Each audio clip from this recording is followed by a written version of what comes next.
থেকে সন্তান এখনো বাড়িতে আসে না। আপনি যদি ঢাকার থেকে রওনা করেন, আপনি ঢাকার থেকে 8টা বাজে বাড়িতে পৌঁছার কথা ছিল, কিন্তু আপনি আসতেছেন না, গাড়িতে রওনা করলেন। মা টেলিফোন দিতেছে, আমার সন্তান এখনো কেন বাড়িতে আসে না? সন্তানের জন্য অপেক্ষা করেন, সন্তানকে একসাথে নিয়ে খানা খাবে,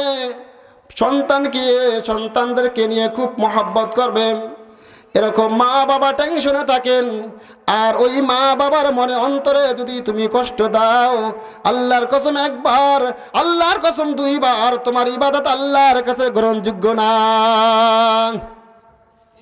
মা বাবার সাথে বেয়াদবি করার পরে যদি কোনো সন্তান রাত্রে তাহাজ্জুদ নামাজ পড়ে, ওই সন্তানের তাহাজ্জুদ কবুল হবে না। মা বাবাকে যদি মাইর দেওয়ার পরে, মা বাবার সাথে যদি বেয়াদবি করে, আচরণমূলক বিভিন্ন রকমের খারাপ কথা বলেন, ওই মা বাবা যদি খালি একবার আল্লাহর কাছে দোয়া করে, আল্লাহ আমার সন্তানটার উপরে আমি নাখোশ, ওই সন্তান দুনিয়ার জমিনে একেবারেই বরবাদ হয়ে যাবে। ওই সন্তান দুনিয়া তো আগাইতে পারবে না, আখেরাত তো আগাইতে পারবে না। মা বাবার দোয়ায় সন্তান আল্লাহ অনেক বড় করে দেয়।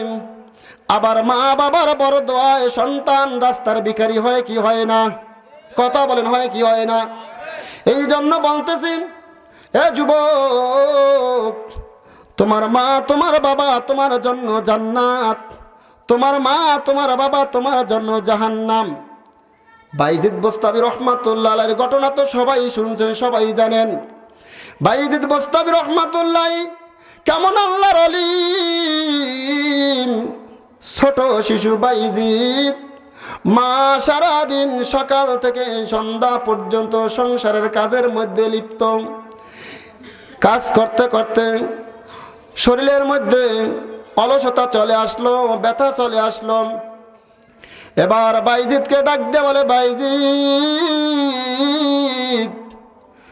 আমাকে 1 গ্লাস পানির ব্যবস্থা করে দাও। কিসের ব্যবস্থা করার জন্য বলছে বলেন? একটু কথা বললেন, একটু পানি দাও, পানি দাও। বাইজিদ দৌড়াইয়া গিয়া ঘরের মধ্যে পাত্রের মধ্যে কোনো পানি পায় নাই, পানি নাই। পাশের বাড়িতে গিয়া দেখে কোনো পানি নাই। মা কিন্তু পানি চেয়ে ঘুমায়া পড়ছেন, মা পানি চেয়ে ঘুমায়া পড়ছেন। পানি নাই, পানি নাই। দৌড়াইয়া গিয়ে নদীর থেকে পানি ভরে মায়ের শিয়রের মধ্যে দাঁড়ায়া গেলাম। সামনে দাঁড়ায় রইলেন, পানির গ্লাসটা হাতে নিয়া, আর চিন্তা করতেছে, চোখ দিয়া পানিগুলো বায়া বায়া পড়তেছেন। আমার মা আমার কাছে পানি চাইল, আমি আমার আম্মাকে পানি পান করাইতে পারলাম না। এই শীতের রাত্রের মধ্যে পানির গ্লাসটা নিয়ে মায়ের সামনে দাঁড়ায় রইলেন। হঠাৎ যখন ফজরের আজানের আওয়াজ যখন বাইজিদের আম্মার কানের মধ্যে শব্দ ঢুকে গেল, আজান শোনার সঙ্গে সঙ্গে ঘুম ভাঙার পরে শিয়রের মধ্যে দাঁড়ায় রইলেন বাইজিদ পানি নিয়াম। আর পানির গ্লাসটা হাতে দেখার পরে আম্মা জান ডাক দিয়ে বলে, বাইজিদ তুমি কি রাত্রে ঘুমাও নাই? ঘুমাও নাই? এই কথা বলার সঙ্গে সঙ্গে চোখের পানিগুলো পরে আর করে, আম্মা জান আপনি আমার কাছে পানি চাইলেন, কিন্তু আমি পানি দিতে পারি নাই। ঘরের মধ্যে গেলাম, পাত্রে পানি নাই। দৌড়া পাশের বাড়িতে গেলাম, পানি নাই। ও আম্মা জান, নদীর থেকে পানির গ্লাসটা নিয়ে আমি আপনার সামনে দাঁড়াইয়া রইলাম। আপনি ঘুমায়া গেছেন, কিন্তু কোন সময় পানি আমার কাছে চান? যদি আমি পানি না দিতে পারি গো মা, আপনার মনে ব্যথা পাবেন, আঘাত পাবেন।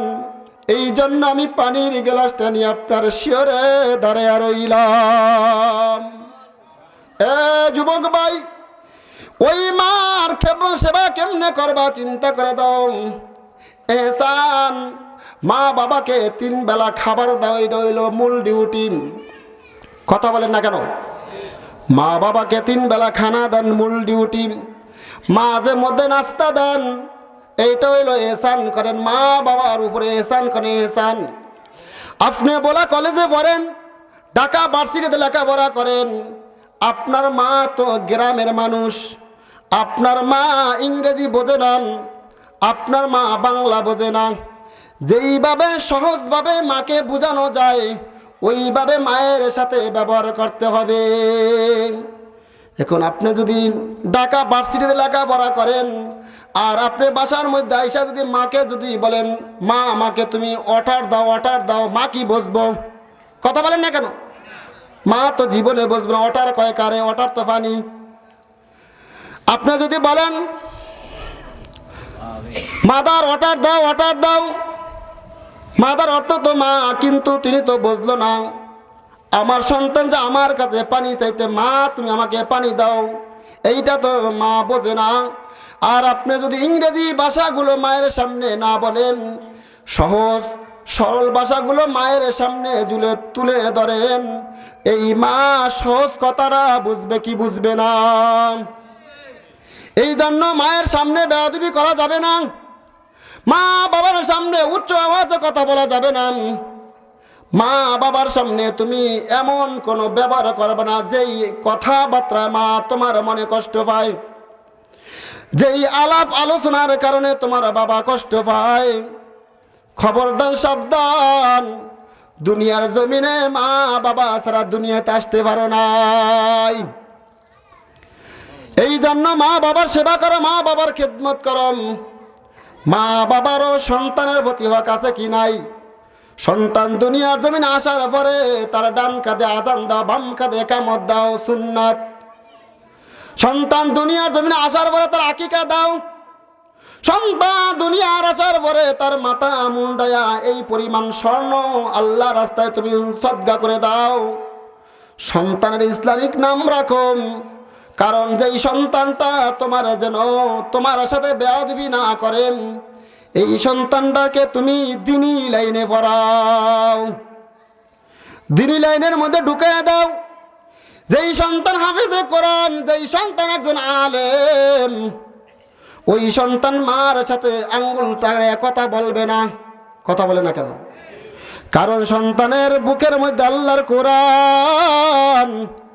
ওই সন্তান যদি মায়ের সাথে বেয়াদবি করে, ওই সন্তান যদি বাবার সাথে বেয়াদবি করে, চিন্তা করতেছেন আমি একজন আলেম, আমি একজন হাফেজে কোরআন, আমি যদি আমার মায়ের সাথে বেয়াদবি করি, আমি যদি আমার বাবার সাথে বেয়াদবি করি, এলাকার মানুষ তো বলবো ওর ছেলেটা আলেম, ওর সাথে ওর বাবা মার সাথে বেয়াদবি করে। কথা বলেন, কইব কি কইবে না? এই জন্য ওলামা একরাম, আমাদের শরীরের মধ্যে যদি একটা লাল চিহ্ন লেগে যায়, সবাই বলে পোশাকের মধ্যে একটা লাল চিহ্ন, রক্ত লেগেছেন। কারণ ওলামা একরাম আলেমরা মা বাবাকে ধমক দিয়া